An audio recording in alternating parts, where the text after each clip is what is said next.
Assalamu alaikum students, this is me Shujat Naqvi. Today we will discuss the maturation of lungs.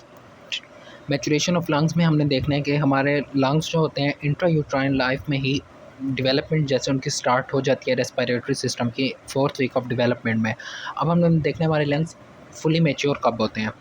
हमारे अगर हम lungs के देखें maturation of lungs के 4 stages हैं। एक फर्स्ट स्टेज है सोडोग्लैंडुलर, दूसरी सेकंड है canalicular, terminal saccular, fourth stage is alveolar stage. Pseudoglandular stage जो होती है हमारी प्रेगनेंसी के 5th week to 17th week के दरमियान सोडोग्लैंडुलर स्टेज चल रही होती है। During pseudoglandular stage all the organs या all the contents of lungs are formed. तमाम चीज़ें लंग्स की बन चुकी होती हैं एक्सेप्ट वो वाली चीज़ जो रेस्पिरेशन करवाए या गैस एक्सचेंज करवाए, उनके अलावा बाकी सारे चीज़ें बन चुकी होती हैं। ठीक है, बट अगर 5 टू 17th वीक के दरमियान इस सोडोग्लैंडुलर स्टेज ऑफ लंग मैचुरेशन के दरमियान बेबी बॉर्न हो जाए, ठीक है, प्री मेच्योर बॉर्न हो जाए, तो वो सर्वाइव नहीं कर सकता। नेक्स्ट है हमारे पास कैनालिकुलर स्टेज। कैनालिकुलर स्टेज जो स्टार्ट होती है 16 टू 25 वीक के दरमियान स्टार्ट होती है।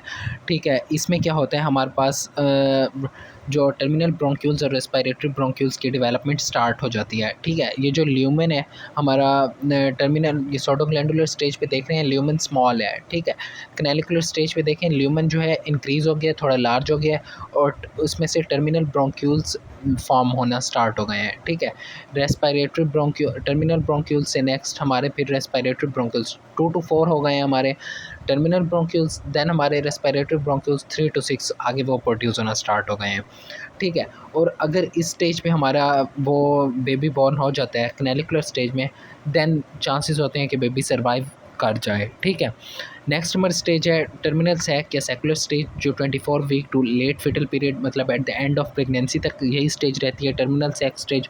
टर्मिनल सैक स्टेज में क्या होता है बेसिकली हमारा रेस्पिरेशन जो होती है वो कम्प्लीटली स्टार्ट नहीं होती, बट हमारे जो रेस्पिरेशन के लिए सेल्स ज़रूरत होते हैं एल्वुलर सेल्स वो डेवलप हो गए होते हैं। वो टर्मिनल सैक्स जो हैं ये वाले इन टर्मिनल सैक्स की वॉल्स पे इनसाइड वॉल्स पे टाइप 1 निमोसाइट्स और टाइप 2 निमोसाइट्स या टाइप 1 एल्वुलर सेल्स भी कहते हैं जिनको टाइप 2 एल्वुलर सेल्स भी कहते हैं, वो फॉर्म होना स्टार्ट हो जाते हैं।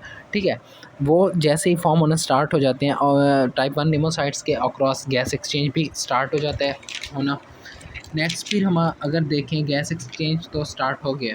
अब टाइप 2 निमोसाइट्स जो होते हैं वो हमारे पास एक सर्फेक्टेंट प्रोड्यूस कर रहे होते हैं जो मिक्सचर होता है फॉस्फोलिपिड्स और प्रोटीन का। उस सर्फेक्टेंट का काम क्या होता है वो हमारे लंग्स को एक्सपेंड करके रखता है, कोलैप्स होने से बचाता है। ठीक है, अगर हम नेक्स्ट बात करें facilitate the expansion of terminal sacs by preventing atelectasis. ठीक है, एटीलैक्टेसिस जो होती है ये कोलैप्स हो जाते हैं हमारे एल्वोलाई या टर्मिनल सैक्स। टर्मिनल सैक्स जो हैं ये प्रीमोडियम ऑफ एल्वोलाई होते हैं, इन्हीं से ही हमारे नेक्स्ट एल्वोलाई बनते हैं। ठीक है, ये जो प्रिमोडियल एल्वोलाई होते हैं ये जो कोलैप्स नहीं होते ड्यू टू टाइप 2 निमोसाइट्स की वजह से। इस पैराग्राफ में सारा यही लिखा हुआ है। नेक्स्ट हमारा लिखा हुआ है कि एल्वुलर स्टेज ये लेट फिटल पीरियड मतलब एम्ब्रियो के पैदा होने के बाद टू 8 ईयर्स तक ओल्ड जब बेबी हो जाता है उस वक्त तक ये चलती है। इसमें बेसिकली होता क्या है हमारे एल्वुलर स्टेज में एल्वुलस बन जाते हैं, टर्मिनल सैक जो होता है वो एल्वोलाई बना लेते हैं, वो नेक्स्ट उनसे जो बननी होती है। ठीक है, और एल्वेलो कैपिलरी मेम्ब्रेन होती है। अब मैं उस मेम्ब्रेन को आपको समझाऊं, ये देखिए एक डायग्राम के ज़रिए मैं आपको समझाता हूँ। हमारे पास ये था टर्मिनल सैक या यही हमारा एल्वोलाई है।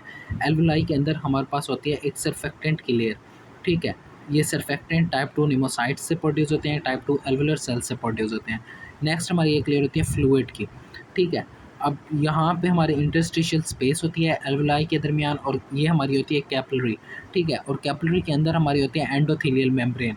ठीक है, इस कंप्लीट 7 मेम्ब्रेन्स को हम कहते हैं रेस्पिरेटरी मेम्ब्रेन।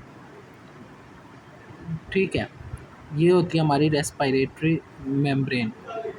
अब यही जो होता है ये हमारा जब सरफेस टेंशन प्रोड्यूस हो रही है, सरफेस टेंशन जो होती है वो प्रेशर होता है जो एक्साइल्ट हो रहा होता है एट द एल्वोलाई पे, उस सरफेस टेंशन को कम करने के लिए हमारा सरफेक्टेंट जो होता है वो फ्लूइड और रेस्पिरेटरी मेम्ब्रेन के दरमियान टेंशन को कम करता है। अगर वो सरफेस टेंशन ज़्यादा होगी तो हमारी जो एयर है ना एल्वोलाई में इंस्पायरेशन के दरमियान कम आएगी। ये सरफेस टेंशन अगर कम होगी तो एयर ज़्यादा आएगी, तो सरफेस टेंशन को कम करने के लिए सरफेक्टेंट जो होता है वो लंग्स को एक्सपेंड रखते हैं। ठीक है, तो इसी रेस्पिरेटरी मेम्ब्रेन के ज़रिए हमारी डिफ्यूजन होती है फ्रॉम ब्लड और एरियर की। इस पैराग्राफ में पूरा यही लिखा हुआ है। हमारे रेस्पायरे एल्वुलर सैक के बारे में बताया हुआ है। एल्वुलस बनते हैं, एल्वुलर कैपिलरी मेम्ब्रेन भी से कहते हैं और रेस्पायरेटरी मेम्ब्रेन भी कहते हैं। और जो हमारे लंग्स होते हैं अब वो इस पॉइंट पे आके प्रोडक्शन करना स्टार्ट हो जाते हैं। सर्फेक्टेंट की ट्रांसफॉर्मेशन होती है लंग्स की from secretory organ to gas exchange में एस्टेब्लिशमेंट होती है। पैरेलल पल्मोनरी और सिस्टमेटिक सर्कुलेशन बनना स्टार्ट हो जाती है। At the 3 years of age में हमारे लंग्स जो होते हैं कम्प्लीटली डिवेलप हो चुके होते हैं। But at the 8 years of age में हमारे जो एल्वुलाई होती है उनकी प्रोडक्शन होती रहती है। 8 साल के अंदर हमारे अडल्ट में एक 300 मिलियंस एल्वुलाई होती हैं, जबकि हमारे फीटल अगर लाइफ में देखें तो वो हाफ़ होती हैं, 150 मिलियन होते हैं हमारे नियोनेट्स वगैरह में।